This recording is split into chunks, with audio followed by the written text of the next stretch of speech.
We are going to do one more question in the risk management. And then from there, we shall now go and look at other chapters.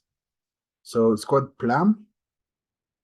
So as we said, ideally, you should first go to the requirements, see what the question is all about.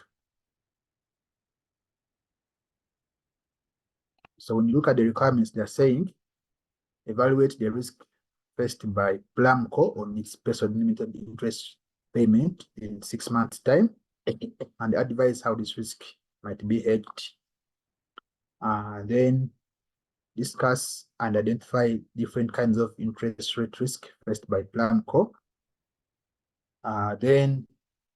So part C is about money market. It says justify any assumptions that you may calculate the current market value of the loan notes using the future share price increase of 4% per year, and then 6% per year. And then discuss the limitations of the dividend growth model as the way of valuing the ordinary shares of a company. So this is the question. So of course, after knowing what the requirements are, our next move is to first of all go and look at the scenario. So the directors of Plam Co expect that interest rates will fall over the next year. So this is important for us to know. They expect that interest rates will fall over the next year.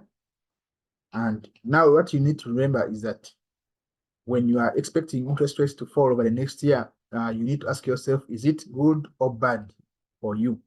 And it depends on whether you are investing or borrowing. So that's something that you should make sure that you understand. So now, of course, we don't know yet if they are investing or borrowing, but that at least can help us know what we are going to look out for. So they are looking to paying less interest on the company's debt finance. So that can show us that they are going to borrow. So because they are trying to pay less on their finances. So the dollar is the domestic currency of Plam Co. The company has a number of different kinds of debt finance as follows. So they have given you different finances. So we have, first of all, we have a loan notes. So we have loan notes. We have another loan note. So we have these two loan notes. One is in dollars, one is in pesos. Then we have a bank loan, which is in dollars. And then we have an overdraft, which is in dollars. So these are the different securities that we have, or the different kinds of debt that we have. So the loan notes in dollars are for $20 million, paying interest of 7% per year, which is fixed, and we pay it in 6 months' time. Then redemption is 8 years' time at nominal value. So that's the one of the dollar loan note. Then the peso loan notes is at 300 million pesos, 20% per year, fixed interest rate. Interest is due in 6 months' time, and redemption is also 8 years at nominal value. Then the bank loan is for $4 million, 8% per year in interest, and it's a variable rate. So of course, you need to understand if it's variable rate, then we are going to be talking about the fact that the interest rate, if it increases or decreases, it's going to affect what we are paying.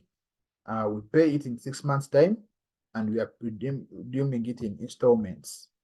So, which means that I think for the bank loan, you need to, the bank loan is payable in installments, which means they're using some amortization schedule.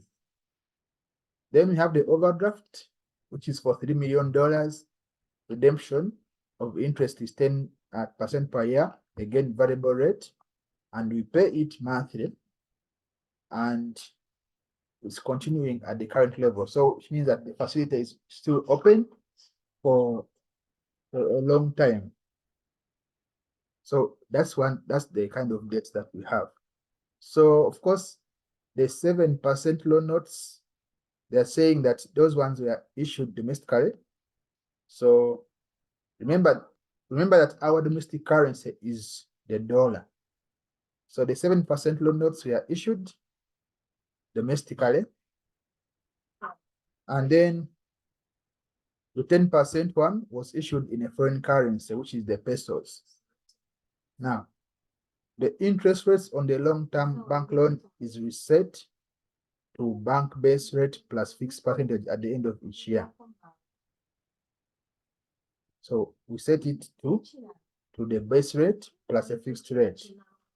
So that's what they mean by it being variable. Then the annual payment on the bank loan consists of interest on the year-end balance plus a capital payment. So now we are going to actually be able to see how that works. So interest and then the capital payment. Then we have been given some relevant rates. So we have the spot. So which is, now they have given us two, which we know that one of them is for buying, the other one for selling. And then we also have the 6 months forward rate, which is also for buying and selling.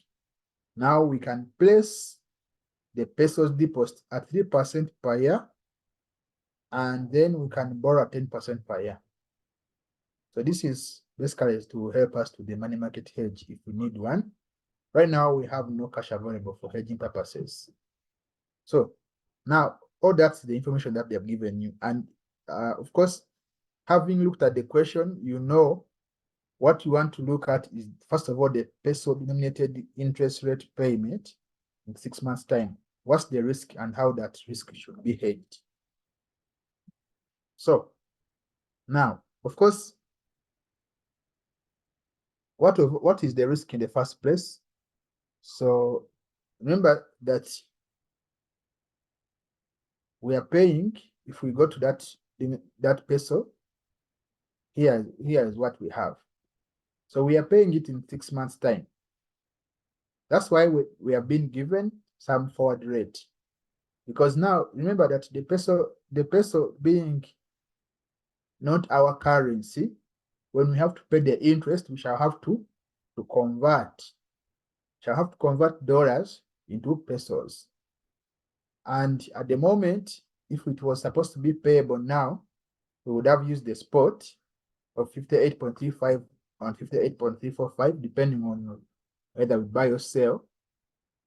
Or since we are not going to do that, then we shall have to use the 6 months forward rate. So let us start by looking at what risk is, what risk is there. So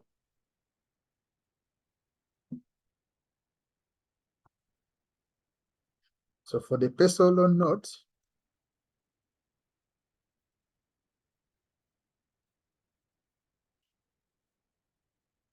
the risk, so you can say since it is denominated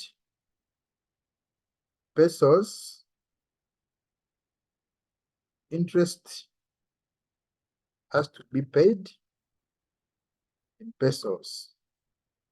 So this means we will need to convert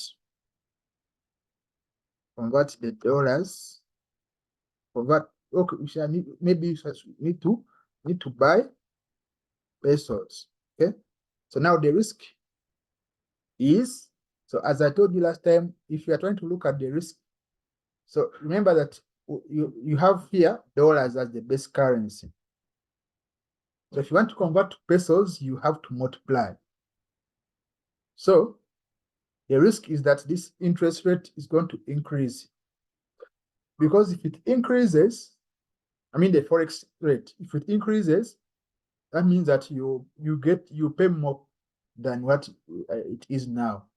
So at this spot, so you can say the risk is that FX rate will increase, leading to Plam Co paying more interest in 6 months. as a result, the change in FX rate. That's the risk. Now, how to mitigate it? Now, there are two options. Option one, you can use the forward rate. So now let's first do that option one. So the forward rate has been given to us. It is here. So that's the 6-month forward rate, pesos per dollar. So remember that we are paying in 6 months. So the interest payable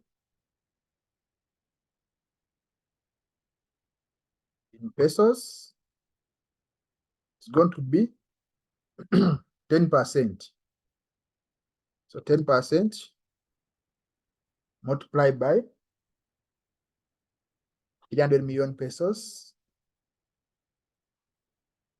Now, the question I want to ask you is that since we are paying in 3 months' time, are we going to are we paying the entire three?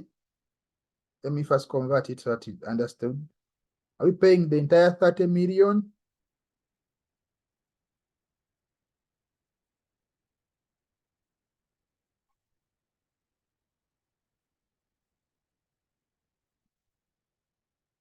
Yes.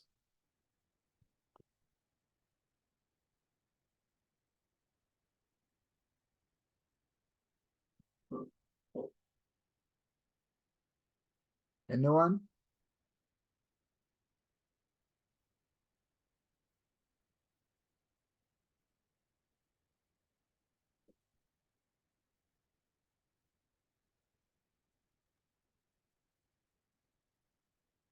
Guys, are we there? Yes, we shall pay the entire 30 million. Yes, so we have to make a payment of 30 million pesos in the next 6 months, in 6 months' time. So now, given that that's what we are going to be paying, but remember that it's in 6 months' time, and we are going to have to first of all buy those pesos. So remember that. So we need this one. I'm making it for you to understand. You need to buy pesos or sell dollars, because that's you normally want it to be in the base currency. So you want to buy pesos or to sell dollars. And if you're selling dollars, the bank buys dollars at 56.585. So that's the rate that we shall use. So that means that the USD payment is going to be, now remember when you are converting to dollars, you divide. So this will be 35 divided by 56.585. Okay, so which becomes 530, 17 or $176. This is what you pay when you are using the forward rate. Now, the other option that we can have, can use futures.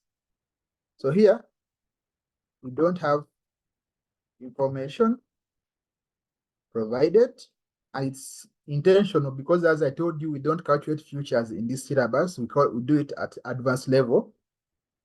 But we can talk about what we do. Okay? Because our worry, we said that the FX rate will increase. So if that's the case, actually, if you look at, since we divided, you see here we divided. So our worry actually is the FX rate, because if the FX rate increases, then we pay low. So here, actually, the risk is that FX rate decreases, because we are going to have to buy dollars. I mean, to sell dollars. So if FX rate decrease, now if the worry is that FX rate will decrease, it means that also the futures price will decrease. So if the futures price you think is going to decrease, how do you solve yourself now? You sell them now and you buy them later. So you say Plam Co could sell futures contracts now and buy them later. So that is how that would work. So of course, because we have talked about the buying futures and selling them later, I mean selling them now and buying them later. So you said that the profit made from the futures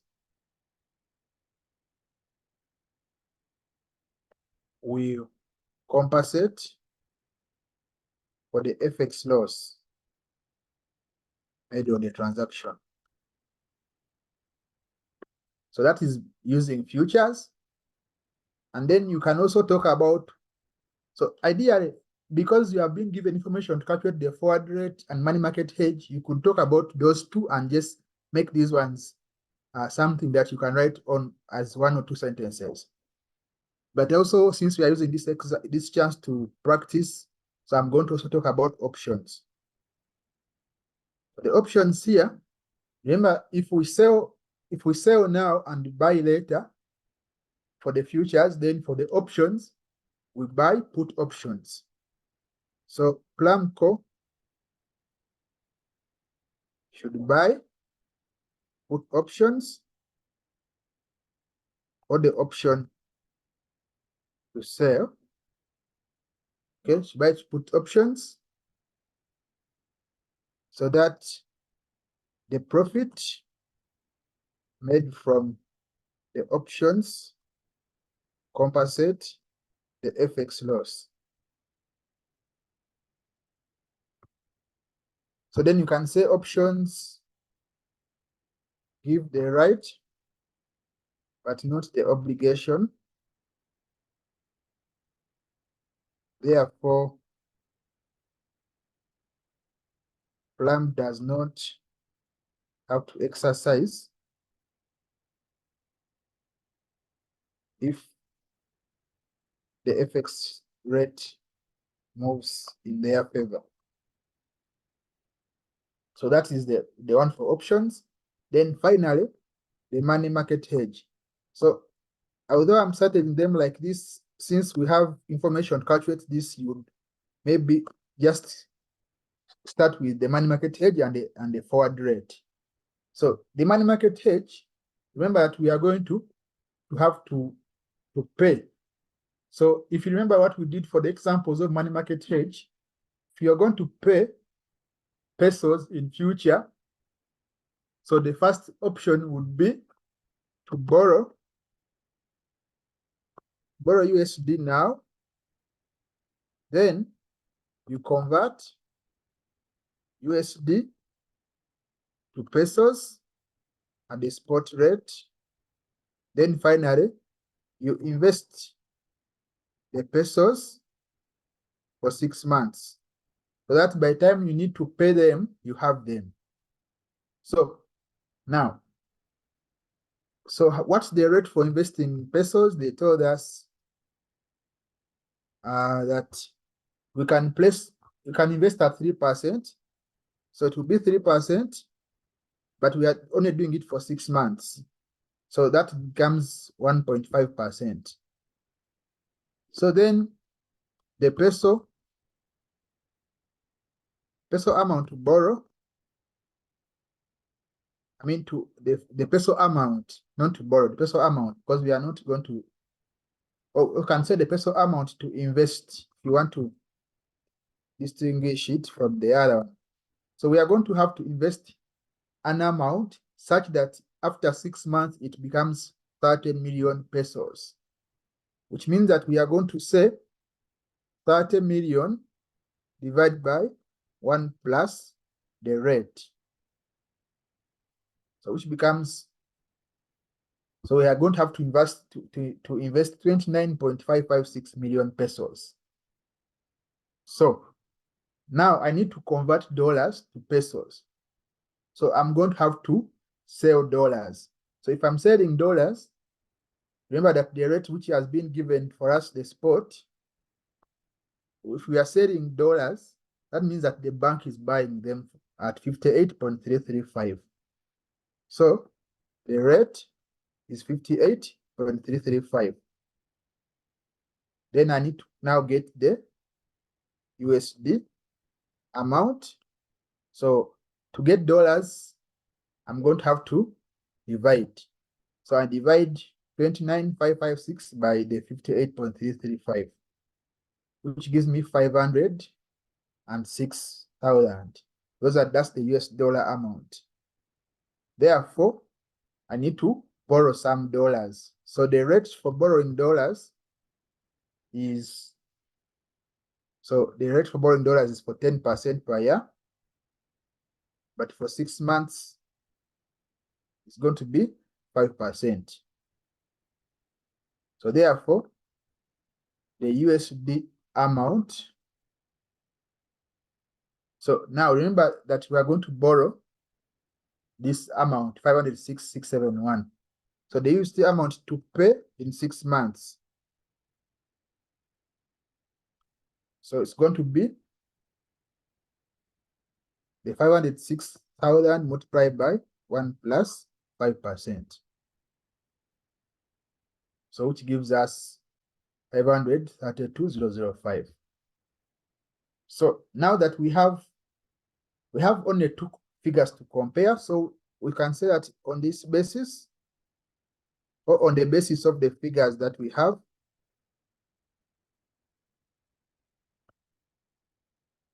which one is better? You see that when you use the money market trade, you have to pay 532,005. When you use the forward rate, you pay 531,76. So the forward rate is better. Okay, the best we have, the forward rate gives the cheaper option, so it can be chosen.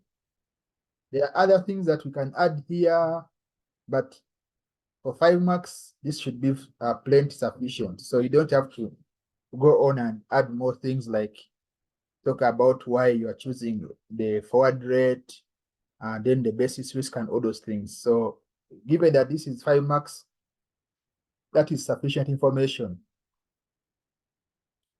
Is that clear? Are we now okay with that calculation?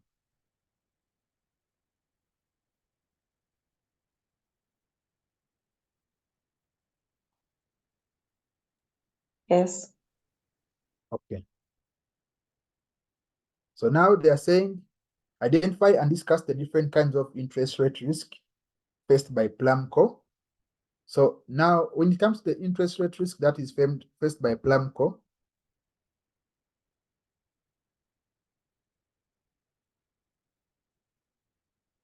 so the first thing, of course, since these are loan notes, okay, so we can say fixed versus floating rate. So you can say, remember the loan notes, the one we have for the dollar loan notes and the peso loan notes, for them they are fixed. So the dollar and peso loan notes have fixed interest, and thus the risk is not that interest rates will change when we enter the when payments are being made,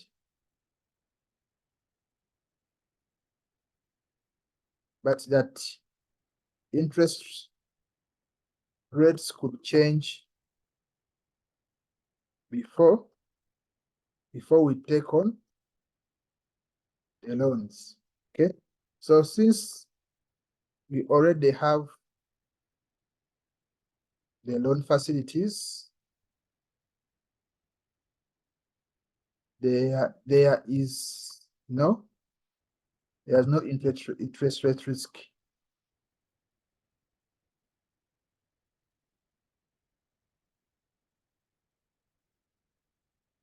But you can say, however, if interest rates fall, we cannot take advantage of the low rates. That's the issue that we have with those fixed rates. Then you can say, with the floating, or you say variable rates, the variable rates actually here we are looking at is for the bank loan and the overdraft. The bank loan and the overdraft, the risk is that they said these are based on the base rate. Base rate would increase, which in turn increase the interest rate payment. So that's the problem with having variable rates. But you can say, however, since we expect interest rates to fall, we could benefit from the low rates and pay low interest. Okay, so that is the first risk that we have identified regarding the forward rate, but regarding the floating rate vis-a-vis the fixed rate. So then we have another risk that we can talk about. We can look at, remember when we are looking at the forward rates, how we have used them, and then the futures and the options, they all have some kind of risk which we normally call basis risk. So can discuss basis risk, but since we don't have information that can be sufficient for us to do this, we can actually leave the basis risk alone. So now you can also talk about the risk sensitivity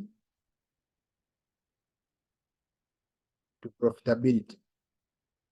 And you can say, especially the floating rate, or with the floating interest rates,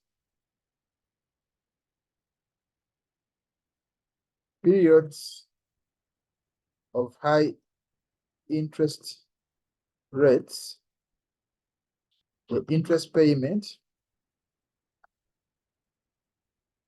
will be high, leading reduction of profitability. Then you can also say, for the fixed rates, during periods of low profitability, there could be liquidity risk, as the interest payments have to be made regardless of the profit levels. Okay, so that should give you 5 marks. So we are discussing the sensitivity and also the interest rate risk in terms of fixed versus floating. Then the other question, they're saying that the dollar-denominated loan notes each have a nominal value of 1,000. So remember, when I was teaching you market value of debt, I said that we always assume that nominal value is 100, but here they have told us it is 1,000. So when they tell you it's 1,000, do not assume 100. Hope that is clear. So each one has nominal value of 1,000 and they are convertible. So we looked at convertibles before. So instead of getting the redemption in 8 years, you can, after 7 years, convert each loan note into 110 ordinary shares of Plam Co. So ordinary shares are currently trading at 6.5 per share on an ex-dividend basis. Current cost of debt for the convertible loan notes is 8%. So now they are telling you to calculate the current market value of the loan notes using the future share price increase of 4% per year or 6% per year. So what we are going to do, of course, is first of all look at what's going to happen. So if increase of share price of 4% per year, which means we need to know how much the share price will be. Because remember, this decision can be made after 7 years. So after 7 years, you have to judge whether you're going to convert or not. So if it's after 4% per year, then the share price after 7 years will be, remember the share price, they said that it is right now at 6.5. So 6.5 multiplied by 1.04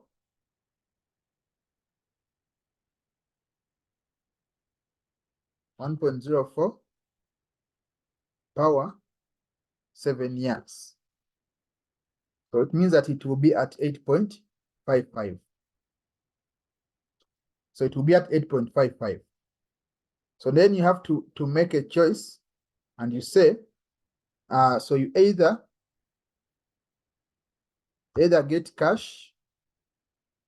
Now remember that the redemption is at par, so that is 1,000, or get shares.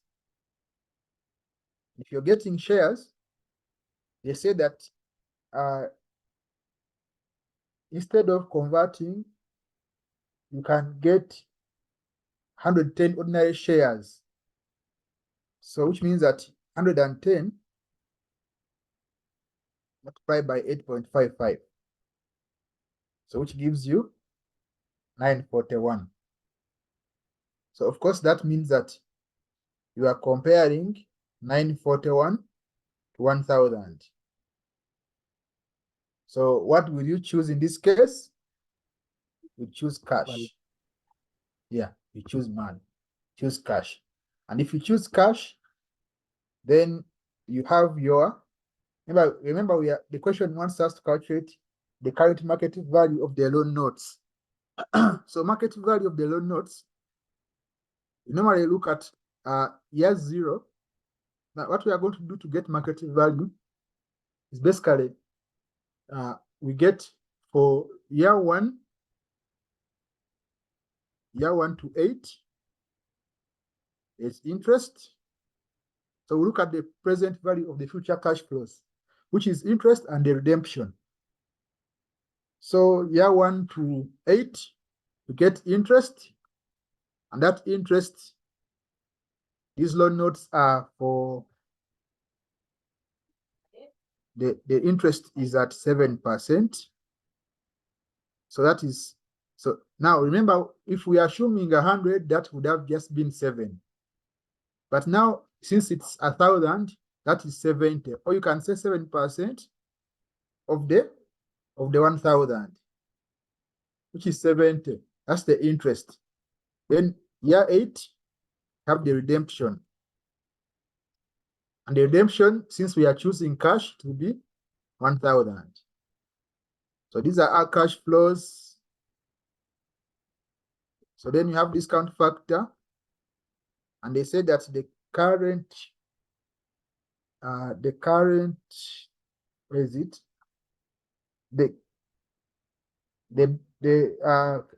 Can borrow, where is that? Oh, okay, it's here. Current cost of debt of the convertible loan notes is 8%. So we shall discount at 8%. So discounting at 8% means that here year 1 to 8 is an annuity 1 minus 1 plus 8% power minus 8 divide by 8%. Or you can go to the tables and get the same figure. Then here, redemption of 1, that is 8 years, so that's 1 plus 8%, power minus 8. So now we can get our present value, so which is the cash flow multiplied by the discount factor.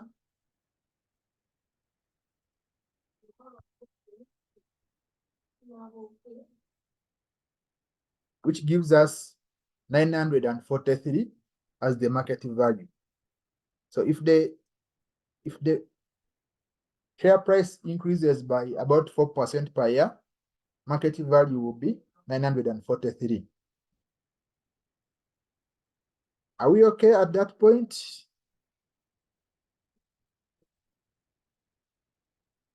Yes, Beatrice, do you have Yes. some question? No, I'm okay. Okay. So that is market value if it increases by 4%. Then they told us, what about 6% per year? So we are going to still look at again the first decision that we had to make. Now, so share price after 7 years is going to be now, instead of having here 4%, it is going to be 6%. So it will be 9.77. So of course, in this case now, you see that it's better for you to convert after 7 years. So now, if it increases by 7%, means that we are going to convert. And we are converting 7 years, right? So which means that when you're setting up your years, so let me just change the color here to show that we are taking shares. Okay. So years, so now we are not going to do years 1 to 8 because we know that we are going to convert after 7 years. So years 1 to 7, interest is going to still be 70. Then on the 7th year, redemption is going to be 1075. So discount factor at 8%. So we can actually copy these ones. Then present value in this case is going to be the cash flow multiplied by the discount factor, which gives us the market value of 983. Okay, I need to change these ones to represent 7 years, not 8.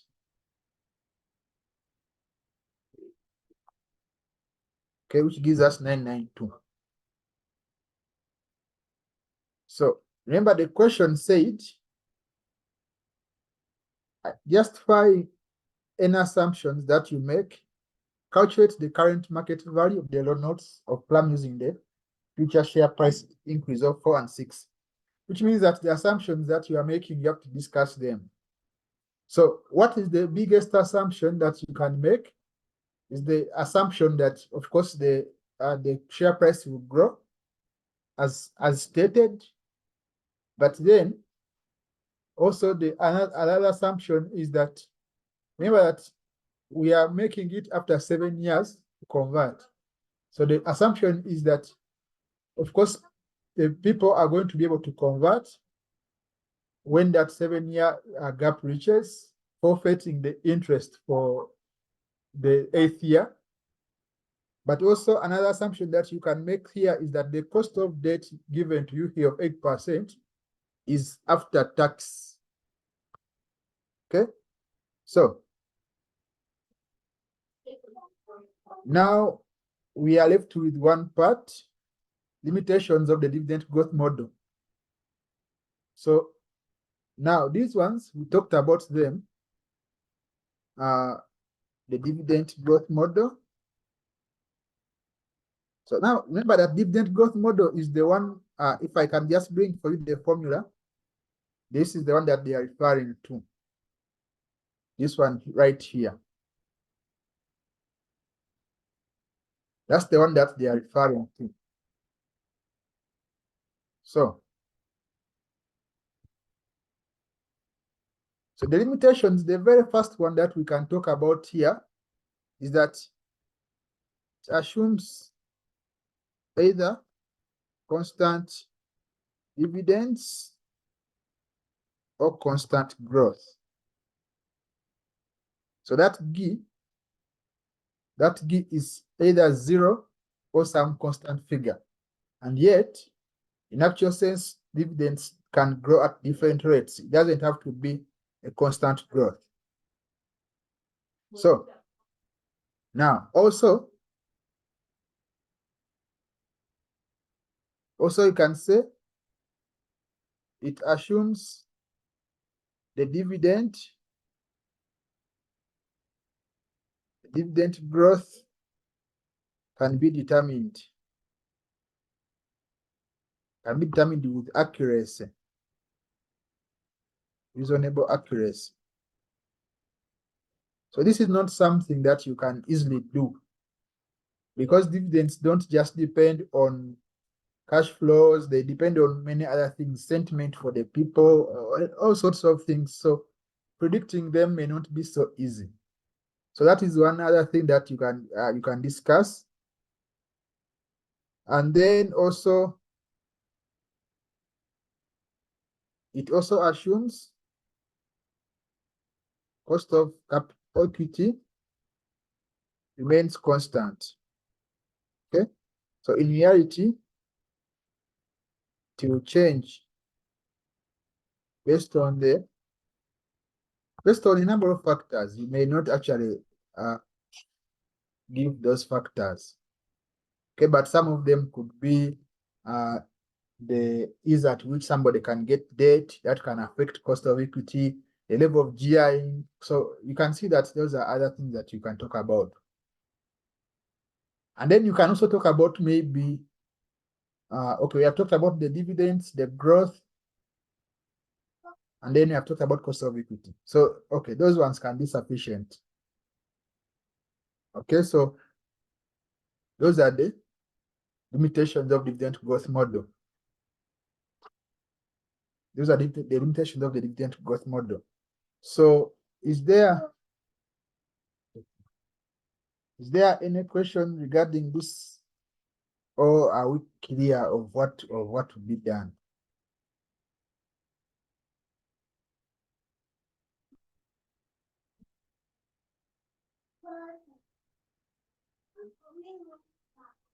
Yes.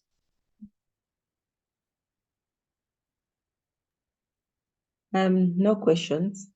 Just need Okay. more practice. Okay. So and the practice that you have to do could start by you doing the question again, and then you do other questions. So the question, doing it again, helps you know whether you can arrive at the same solution as you have arrived at, and also identify where you've gone wrong. So let us take a 5 minutes break. So we are going to return at exactly 7:55 and do another question. Okay. So we are going to look at UUL Co, which is basically looking at calculating some ratios. So if you look at the question, they are asking us to calculate the dividend per share, earnings per share, and the share price. And they want us to calculate it in equivalent annual growth. So we already know how to calculate equivalent annual growth, because it's what we use when we are calculating dividend growth model, if we have been given past information. So we shall just remind ourselves in case we have forgotten. And they're saying, critically comment on the views expressed by the chairperson. So of course, when we read the scenario, we are going to see that the chairperson talked about those figures. So we calculate them and then comment what he said. Then they're saying, other than shareholders and directors, identify 3 other key stakeholders in a company, such as UUL. So identify what financial information and other objectives the company should aim at in order to satisfy each of the stakeholders that you have chosen. So there are many stakeholders, so you need to see which ones you are able to discuss so that you can be able to use those ones. Then also identify what government intervention and other regulation UUL may suffer and how this will impact upon the company. So there are some companies that are going to be subject to intervention from the government based on what they do as their work. So maybe UUL may be one of them. So let's look at what that happens. Of course, here they are telling you where we would work on the spreadsheet, where I would use the word processor. For the most part, when you are doing level 2, you don't have to worry about that. When the question wants you to use a spreadsheet, they will give it to you. When you don't have a spreadsheet, then it means that they want you to use the word processor. So, but of course, in case the question is set such that you are able to choose what to use, then you should use a spreadsheet for computations. Okay. So if we look at the scenario which is given to us, they're saying that UUL is a public water supply company. So this is the reason why they are talking about government intervention. Because they are supplying water to the public. So usually that is a job that is retained for the government. So if you have somebody supplying water for the public, that means that government will be so much involved in their work. It was privatized a number of years ago, so it used to be government, but then government sold it. As the deputy finance director, you are viewing the draft financials, and they contain statements by the chairperson. So these are the statements. This company has delivered above average performance. That's one thing. In fulfilling our objective of maximizing shareholder wealth. So we need to look at shareholder wealth and see if they have maximized it like they're saying. They're saying that earnings, dividends, and the share price have all shown good growth. That's what you have to test. It is our intention to continue to deliver strong performance in the future. The following information has been extracted. So this is what you're going to discuss, but you're going to do it after calculating the information. So you have been given 2 years, dividend per share, earnings per share, price earnings ratio. Then, and they have also given you some information for the last 5 years, dividend growth, earnings growth, share price. So this is annual growth. Then you have been given inflation at 2% per annum on average. And then number of shares in issue has remained unchanged over the last 5 years. And the price earnings ratio, I got using year-end share prices. So this is what you have been given. So what do they want? Dividends per share, earnings per share, share price, equivalent annual growth. So let us go to Excel.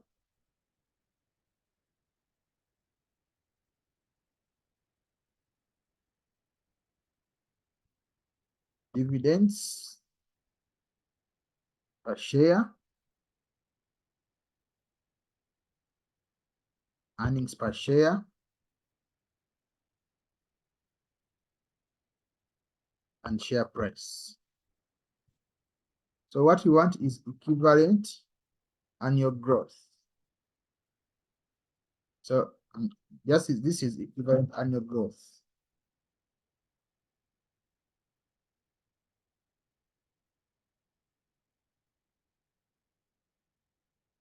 Okay. Now, so we have been given 2 years worth of information.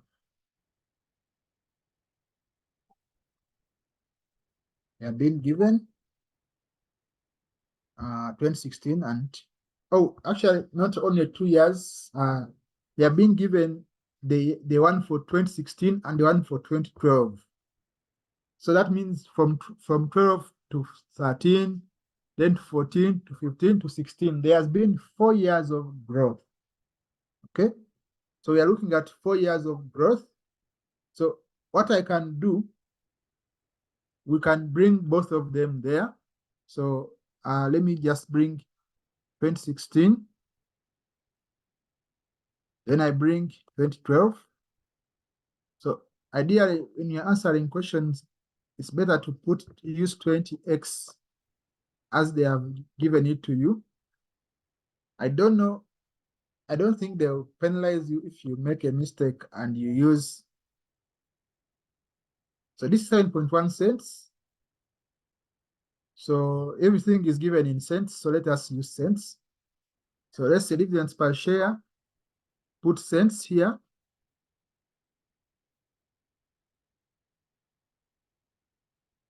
Earnings per share, also cents.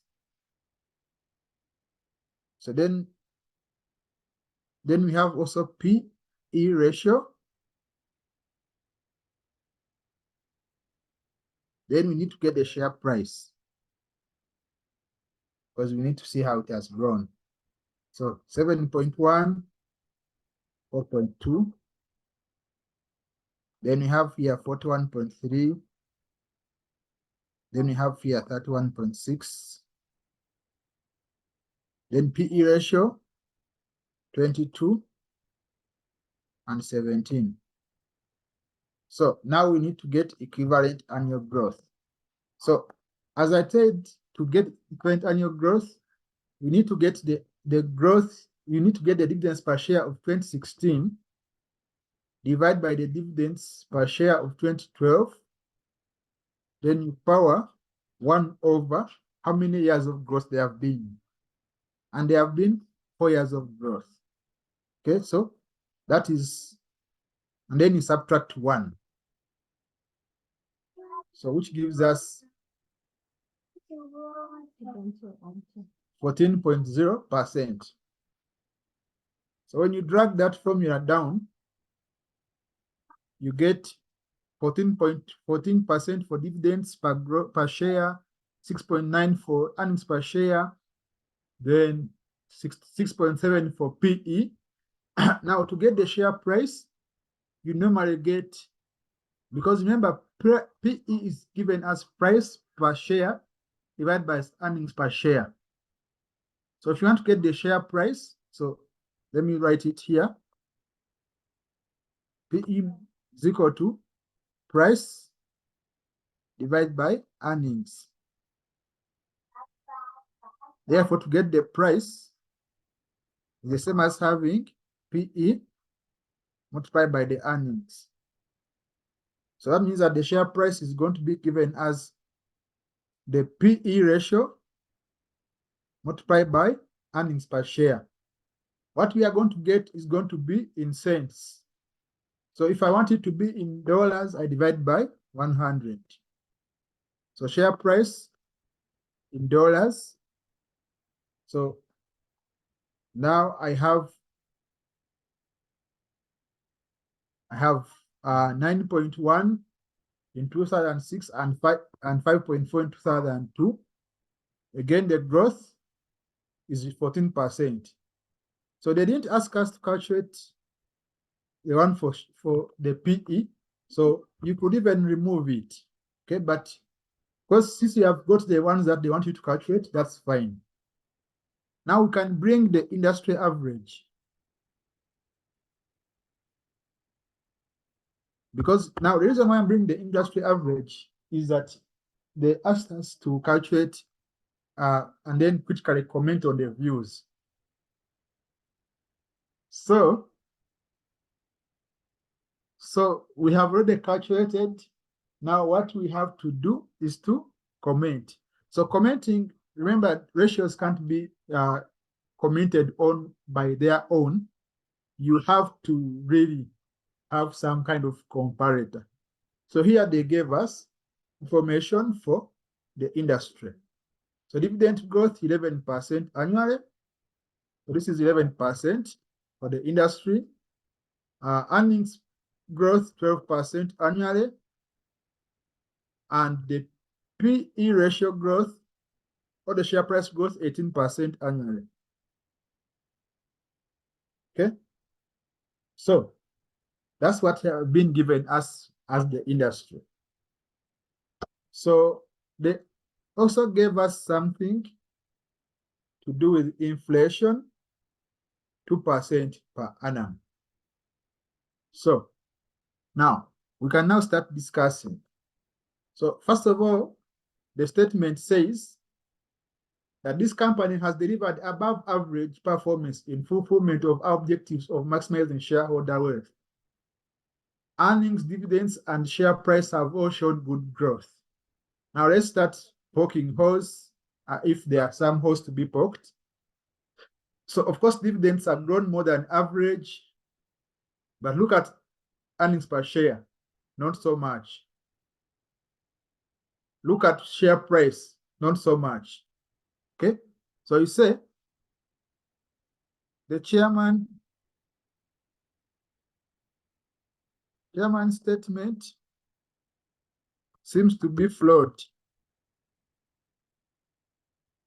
Then you say, although dividend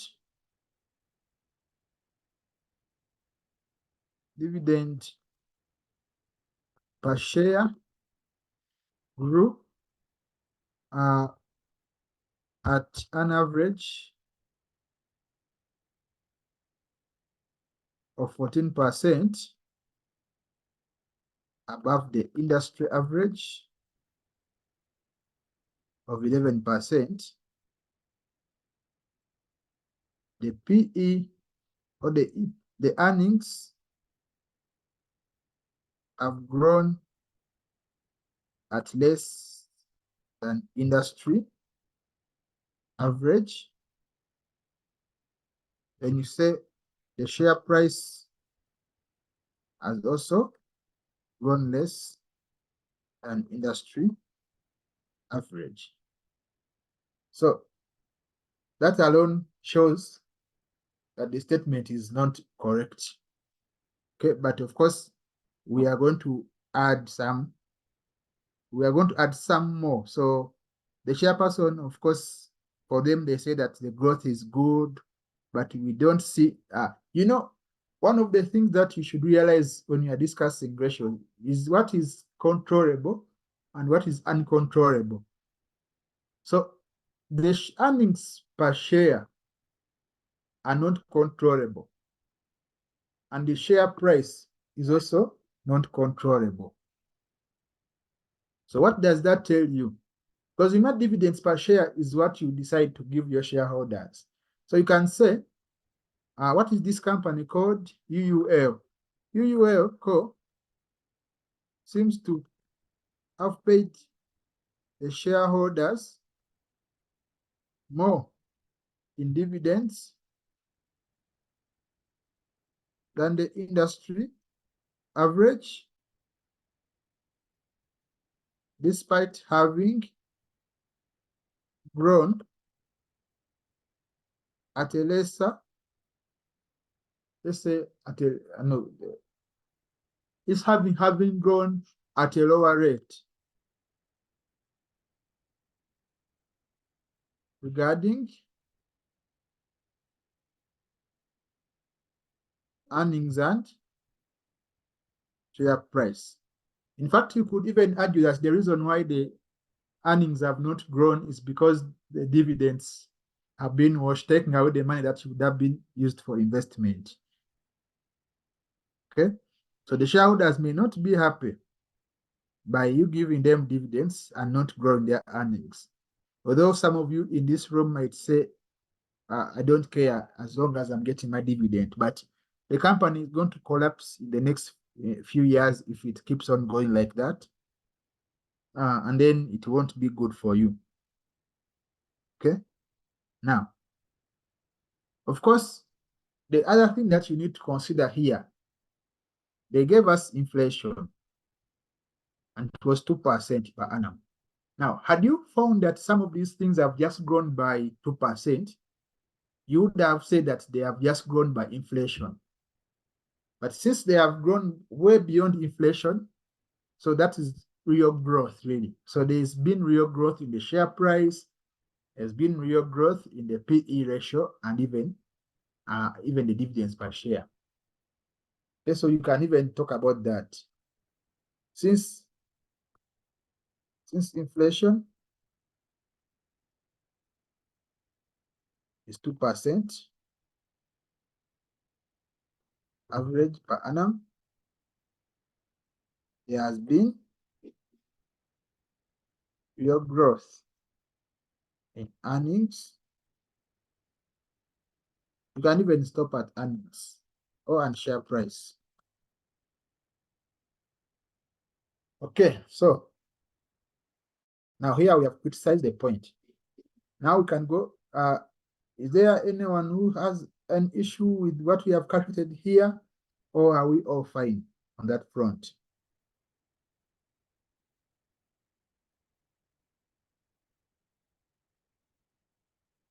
Okay, no questions? We are okay. Can you explain a little bit about the interest? The last phrase.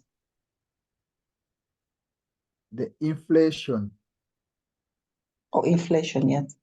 Yes.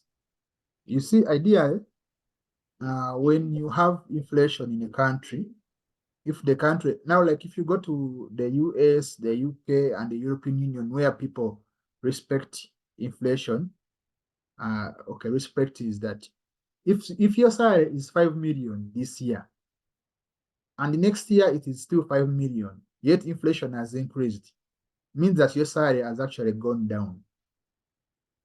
So, which means that for most of us, actually, we get salary decreases every year because we stay at the same salary, yet inflation has increased. So, that means that even without increasing the actual expenditure or even income for a company, inflation is bound to increase those figures. So, if you find that the growth that you're finding in the earnings, the share price is just 2%, then you can say that there is no real growth. It's just that it's inflation that is changing the figures. But because all the figures we have seen for growth are more than 2%, means that there has been real growth. For example, of dividends per share by 12% if you remove the inflation, earnings per share or about 4.9, 4.7 for PE, and for 12% again for the share price. You get the idea there, you get the logic. Yes. Okay. Thank you. You're welcome. So the other question I was asking us to talk about other than the shareholders and directors. So do not talk about those two. Talk about other three stakeholders in a company such as UUL. Now, if you talk about the stakeholders, so stakeholders are basically all the groups that are going to be somehow affected by this entity or the ones that affect it. So if I list them all here, you start with the shareholders, then you go to employees. Then you can, so directors have been singled out as different people. They can still be part of the employees, but remember the reason why we single them out is that they are the ones that make the decisions on the strategic level. So they are sort of the agents of the company, of the shareholders. So when you're discussing them, it could help if they are separate, and therefore you have meaningful discussion. Then, of course, you would have customers. Now, the customers, in this case, are the people who use the water, because remember, we are supplying public water, so that's the public. Because usually there is going to be customers, and then there's going to be the general public. For example, if a company is selling, let's say, we're selling cars, so the customers are not the general public, because the customers are the people who actually buy the cars. But the general public is the people who are in the community where that company is, that could be affected by the activities of the company. So here in this case, they kind of connect together. Then we have suppliers. So suppliers usually work very well, although for this case, since these people are supplying water, suppliers are not going to be so important. But we can have suppliers for these other small items like the piping that they use to set up the water systems. But in normal other businesses, you would have suppliers being so major in terms of discussion. Of course, since it's very important to talk about your government, so government is going to be so much involved, as we said, because these people are supplying water to the public. So, of course, the water has to be clean. The water has to be hygienic in terms of not having bacteria and all that. The water has to be cheap. Many aspects, okay? So they will be involved. And they want you to choose three. And I would think the most important thing to choose in this case is going to be the government, going to be the customers, and then you can choose here the employees. Okay, so you can choose employees. So those are the three that you could maybe, and I mean you could pick any. So you really can pick any, because in this case, it's going to be you who is going to discuss them. But do not pick shareholders and directors, because the question is very clear. And if you choose them, they will not give you any marks. So identify three. So maybe 1 mark for each identification. Those are 3 marks we already have. And identify what financial and other objectives the company should aim to follow in order to satisfy each of these stakeholders. So for the employees, of course, people need to be paid salary on time, given benefits for medical and other. So also job security. Therefore, for them, they look at profitability of the company. Okay, they will also look at the cash flow of the company. So they will be worried about those things. In fact, they will be worried about the same things that shareholders are worried about in most cases, except for the fact that shareholders can sometimes say, you are paying so much to the employees, can you reduce it? It's eating into our profitability. Then that's where they are going to be antagonistic. The public, what do they want? Supply of clean, affordable water. That's one thing. Then they may also care about the environment, environmental protection, because of course, as the environment is protected, the community around will not have diseases that are caused. Because you know, these water plants sometimes, especially if they have sewage treatment plants, they destroy the effluent in the water, which can cause diseases like cholera and the like. So they will not want that, of course, these customers. Then, of course, they may also, what else do customers or the general public want? They may also want employment. Okay, because if you think about the general public includes people around the facilities, so they may also want employment. So the reason why that kind of point can be put in there is because we have combined the customers with the general public. But if they are just customers are not looking for employment. So, of course, government, first of all, taxes, but also employment of the people. Now, what you need to know is that government has interests of the public at large, or at least that's what is written in the textbooks. So what happens whether the government really has the interests at heart or not is now a matter of practice. But they will be interested in their people being employed. They'll be interested in company collecting taxes. They will be interested in steady supply of clean, cheap water. Or you can say clean, affordable water so that you don't look like you are cheap. Affordable water to the public. So remember that we are working for 6 marks, so don't overwork. But at least you can get the idea here of what kind of stakeholders you would be talking about here. So I think that should cover those 6 marks. And of course, if you wanted to talk about suppliers, then you do talk about suppliers who provide the piping systems and the other small consumables for UUL will be interested in the fact that the company is able to pay their payables on time, and therefore they look at its profitability, they look at its credit rating. So remember, the question is asking us to look at identifying what financial and other objectives the company should aim to follow to satisfy those stakeholders. Now, one thing that you should note is that these stakeholders usually have conflicting requirements. For instance, the government wants you to employ people and also collect taxes from you, but then for you to collect taxes, you need to maybe sell the water expensively. Yet, it's the same government that wants you to sell that water cheaply. So that's that problem.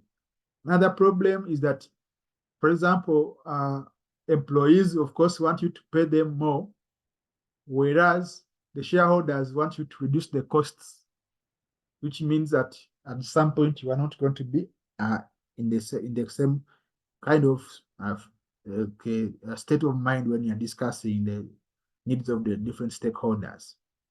So what you normally do is, in real life, you create a stakeholder matrix. And that matrix, what it does is that it maps out the different stakeholders and their needs, and it will also sort them out based on their importance and also the noise that they can make, so that you can see which stakeholders to keep updated with information, which stakeholders to make sure you don't ignore, some stakeholders that you ignore, and all those other aspects. So then, of course, we have another question which says, identify what government intervention and other regulation UUL may suffer and how this will impact upon the company. Now, given that government is involved heavily because of the fact that, of course, they are supplying a public good, which is drinking water, so government may be involved, and its involvement may be in terms of regulations, or it may be in terms of interventions. For example, when they see that the water is being sold expensively, the government can come in. So now, the first thing, what government always, especially when it comes to goods that are important, like the necessities, government tries to avoid prices that are exorbitant. And one of the reasons why those prices come about is that there is monopoly. When there's a monopoly, or just a few players, then they can be able to set prices. They can collude and set prices that are higher. Therefore, government may be involved to try to prevent a monopoly from forming, which would increase the price of the water to the community. That's the one.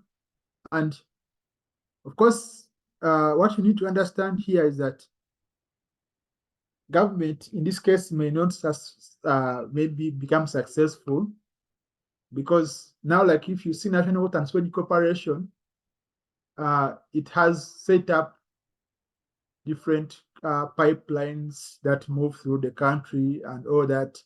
So there's a very big fixture of equipment and plant that has to be set up. In that, once National Water and Sewage Corporation sets those things up, it's going to be very difficult for anyone to start saying, I'm going to the water business. So water supply is a monopoly by virtue of the fact that it is very resource intensive. So however, water supply is, they call these ones natural monopolies. So natural monopolies are created whereby you don't have to kind of start eating up your competitors, but it is very difficult for competitors to come in because of the high, it usually can be because of the very high expertise that is needed for that particular sector, but it can also be because of the very high resources that you need, or because of the already laid out infrastructure that may not that you may not actually be able to set up if you're coming in as a competitor. So it's a national monopoly, and thus the government may fail introduce competitors. Now, if government wanted to do the same thing that we have described here, but to a telecom companies, that is something that can be done easier than actually regulating water supply. Because right now, I think, what is that company? The company that owns all the masts, is it ATC? I think it's ATC. So ATC right now, yeah, ATC, I think it bought Eaton at some point. They used to have masts for the likes of MTN and Airtel. Right now, ATC is sort of a monopoly. And it is also something difficult for you to break because those masts are very expensive to set up. So that means maybe government may not be able to control that, but it can at least control the telecommunication services, the networks like MTN and Airtel, because those ones, they just have to hire those masts and use them for their communications, which means that you can easily set up another telecom company very fast. So government could try to encourage telecom companies coming here in Uganda by giving them tax holidays and the like, which would mean that they bring more people and competition comes back, and the prices are now automatically set to affordable prices. So that's one of the ways that government is going to be meddling into.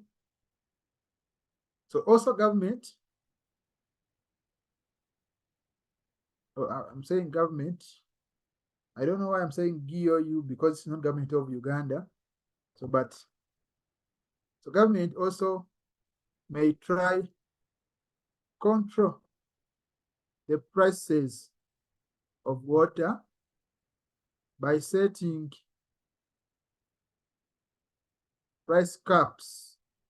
So now, when government sees that this is something that is sort of a natural resource, which is also something that is required by the public for survival, so they may see offense if you are profiting off of it so much.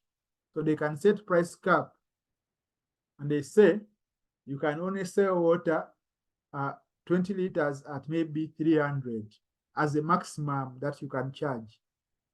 So that means that what they can do, in this case, when they set the price caps in other countries, they can subsidize.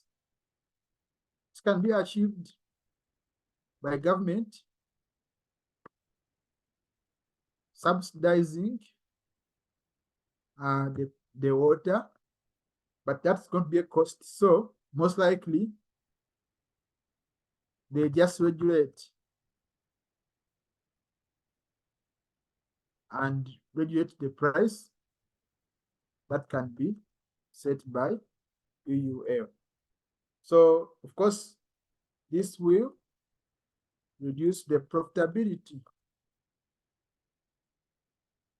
of UUL.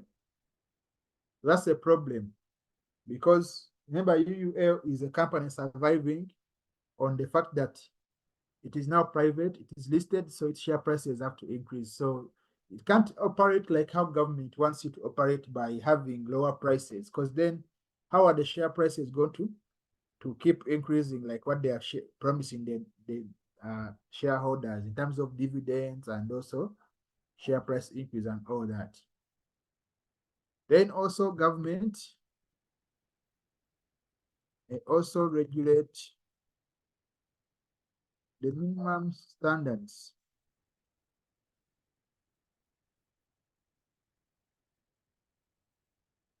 of the water to be produced by UUL. Now, of course, government can't just sit down there and see people selling water which is not of good standard. So they may maybe say the water should have been chlorinated, should not have this many parts of chlorine per thousand. Maybe the water should also not have this much of lead.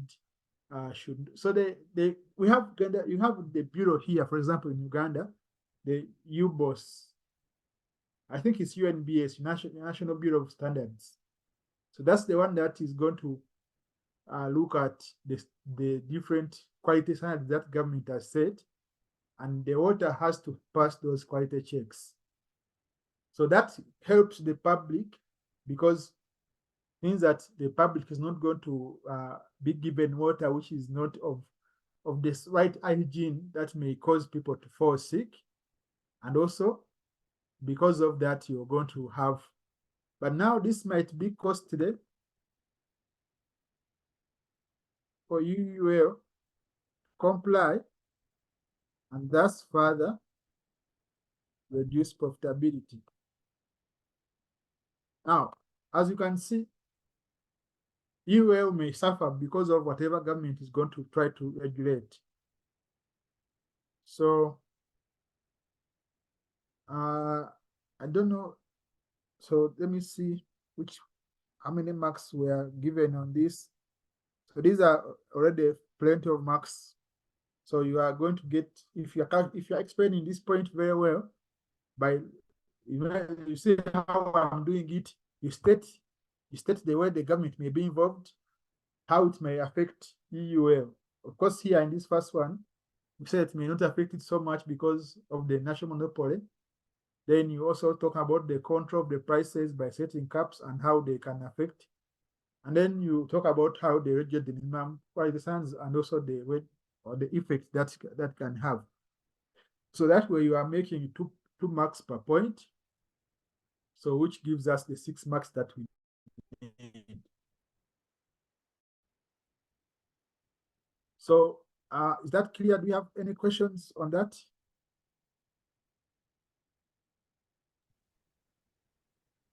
Clear. Yeah? For me, it's okay. It's clear. Okay. So, okay. So if it's clear, then that's fine. So this is how this question is going to be attempted. As you can see, the most important part of this question is first of all, the ratios, because these ratios can come in different many papers. We need to be able to know how to deal with them. So now we are not going to start another question at this point. But what I'm just going to do is take us to section A and B, just to, because remember I told you that we're supposed to be doing those questions by yourself by now. So, but let us try to go to section A, question 1 to 19. So we go through them until at least when we run out of time, and then I'll leave you to finish doing these other things by yourself. So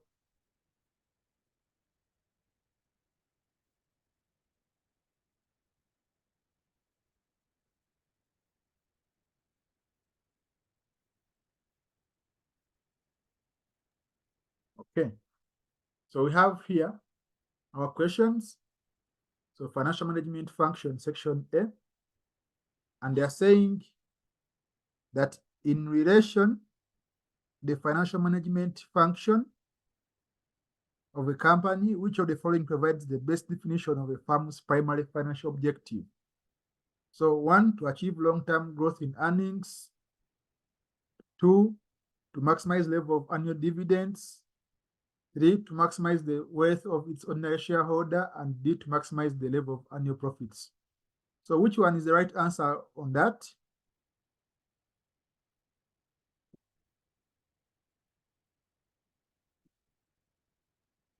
C. Maximizing the wealth of shareholders. Shareholder. Yes. This is the ultimate goal of the company. The primary financial objective is to maximize shareholder wealth. So that is the correct answer. The number 2 says indicate by clicking the relevant boxes whether the following objectives or financial or non-financial objectives of the company. So what we want to do is to see if these objectives are financial or non-financial. So maximizing market share, is it going to be financial or non-financial? None. Non-financial. Earnings growth. Financial. Financial. Revenue growth. Financial. Financial. Then achieving a target level of customer satisfaction. Non-financial. Non-financial. Then achieving a target level of return on capital employed. Financial. So now this some people fail this question, like this side of question, because all they do is they tick the financial parts and leave this non-financial unticked. So make sure you have ticked at least one thing on each of these lines when they are saying indicate whether it is financial or non-financial, or the other ways that they can ask. But at least what you need to know is that make sure that you are able to tick all that has to be ticked. Then which 3 of the following are the main types of decision facing the financial manager? So, of course, this question like this is not going to be asked of you in the exam. What they'll be asking you is maybe to tick, okay, because you can't circle more than one. But okay, let's see what options are the types of decisions that a financial manager is going to face. And we already talked about these at length. So does it discuss income decision? Nope. That's not a decision for him. Investment decision? Yes. Yes. Yes. Dividend decision? Yes. Yes. Financing division? Yes. Yes. Appraisal decision? No. No. What about budget? No. No. Okay, so these are the But decisions.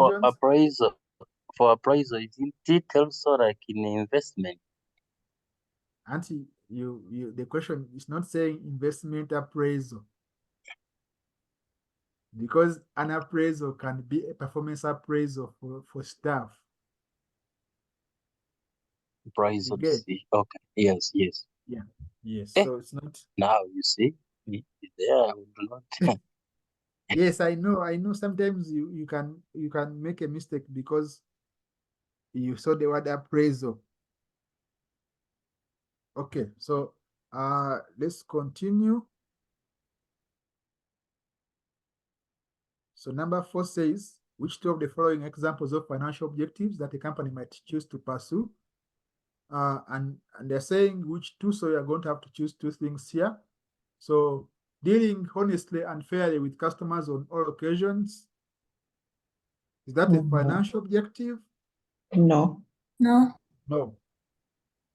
It's a non-financial one. Providing food, good working conditions and industrial relations? No. No. No. Earning above a particular level of return on capital employed?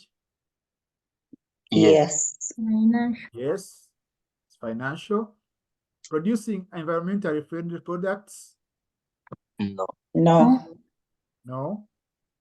Then restricting the level of gearing to below a specified target level? Yes. Yes. Yes. Okay, so those are the two that are financial. Then value for money is an important objective for non-for-profit organizations. Which of the following actions is consistent with increasing value for money? So we know value for money. You know what value for money is?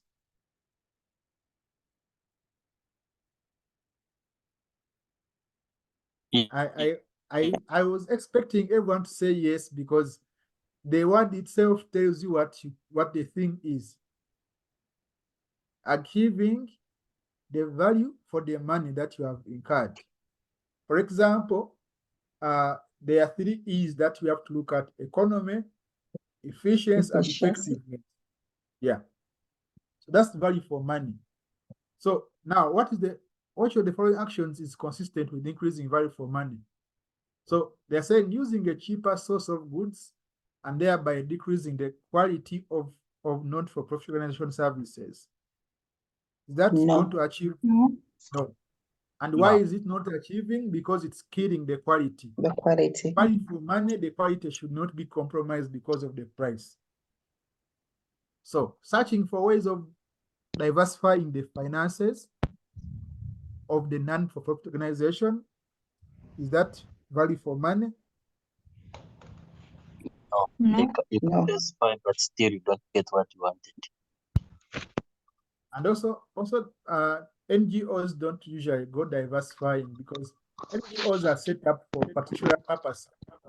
So you can't be there and say, okay, I need to diversify the money resources, so let me now go and do this other thing. No.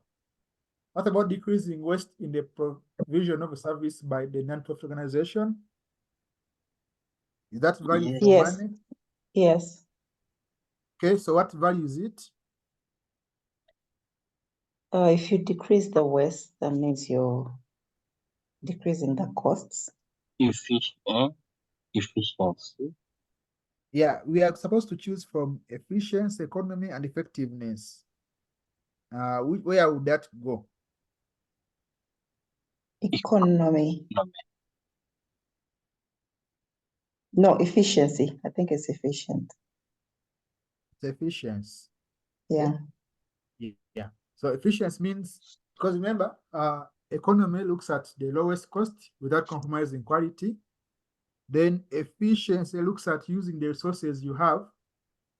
So that means that you are getting the best outcome for the lowest cost. Then effectiveness looks at achieving all that you have set out to achieve. So of course, ideally, if you have chosen C, you may not look at D, but let's look at it to see if we have chosen the right thing, focusing on meeting the financial objectives of the non-profit organization. That's not one of the 3 things that we look at. So that's number 5 done. So you can see that, guys, if you sat on this thing and said doing these numbers, you don't have to even have so much time on your hands. You can just spare 20 minutes, you do like 10 questions, then you go. So if you do that every chance you get, you are going to finish those 2 sections, because if you don't pass those 2 sections, you won't pass. Because even if you pass all sections C numbers, you get 40, and you can't pass all of them. So that means that if you work with only getting less than 40, and you come and just juggle section A and B, you are up for some big trouble. Which of the following is least likely to fall within financial management? So here we have dividend payment to shareholders is increased. So is that financial management?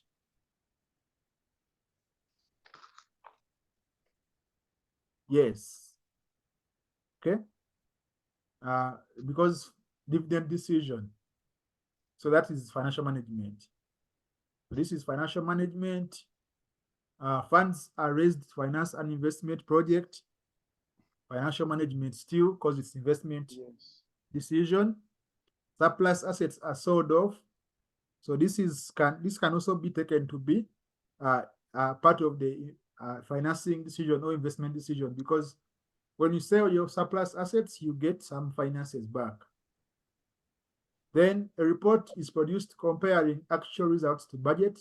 This is not financial management, this is management accounting. Management accounting. Yes, so it's this one. And now remember, they ask you which one is least likely, so this is the right answer to choose. Okay, so this is the answer that you are supposed to choose. Okay, then we have indicate by clicking in the relevant boxes whether the following statements are true or false. So 1, financial management is concerned with the long-term raising of finance and the allocation and control of resources. True. True. True. Okay. Management accounting is concerned with providing information for more day-to-day functions of control and decision-making. True. Oh, so I'm supposed to choose true here. True. Okay, then financial accounting is concerned with providing information about the historical results of the past plans and decisions. True. True. Now, I used to have a habit of thinking that they can't give you a question where everything is true or everything is false. So I would by now start looking for what to put as false. Don't have that habit. Just look at it on its merit. Okay. So let us, I think we're going to do up to number 10, then we stop here. So let's look at number 8. Which of the following tasks would typically be carried out by a member of the financial management team? Evaluating proposed expansion plans. Do you think that would be something? Okay, let's look at all of them so that we can judge. Review of overtime spending. So this one, I think you can argue that this one is for management accounting. Depreciation of non-current assets is not financial management. It's going to be under financial accounting. Apportioning overheads to cost units, this is management accounting. So proposed expansion plans is investment decision. So that's the right answer.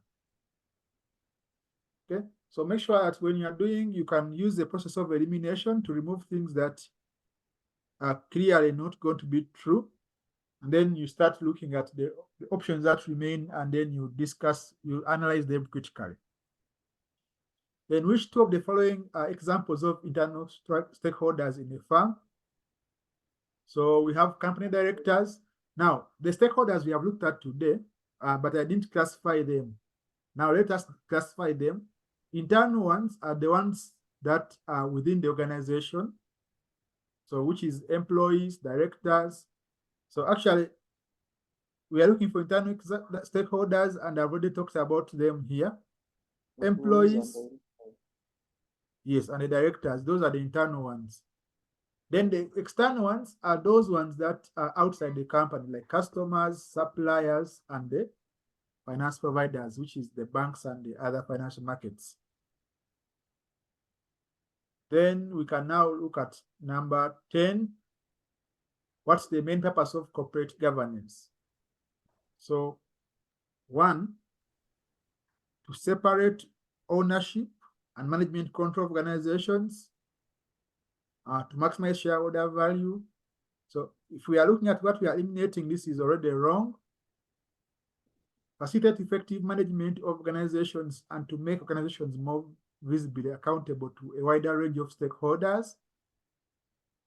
That is the correct answer from what I can read.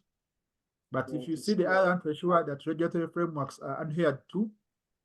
Now, the question says main purpose. Because if you look at D also is correct. Okay? And actually, A is also correct. A is correct. Okay? But now, They are saying the main purpose. So now if you look at A and D are subsidiary to this main purpose. So they're looking at effective management of organizations and making them more visibly accountable to a wider range of stakeholders. And how do they do that? They make sure that the management and control are separate. So you also they have separate roles for CEO and the chairman. Then also make sure that you follow the regulatory framework. So these are both correct, but the main one is C. Okay, so yeah, so I think this could confuse you a little bit when you are if you find C A and you say A is correct and then you go on.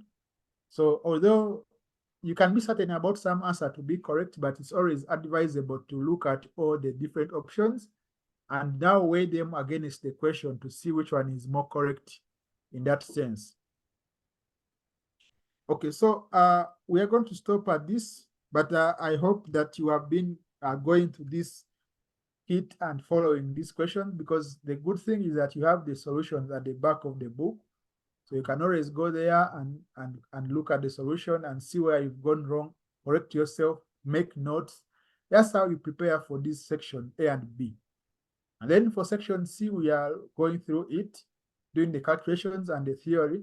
But once you find some theory part that you also didn't know, you write it also, so that when you're going for the exam, you have some small paper or some few pages that you are going to revise for the exam. So with that, I'd like to wish you a good night. I'll see you tomorrow. Thank you. Have Good a night. good night.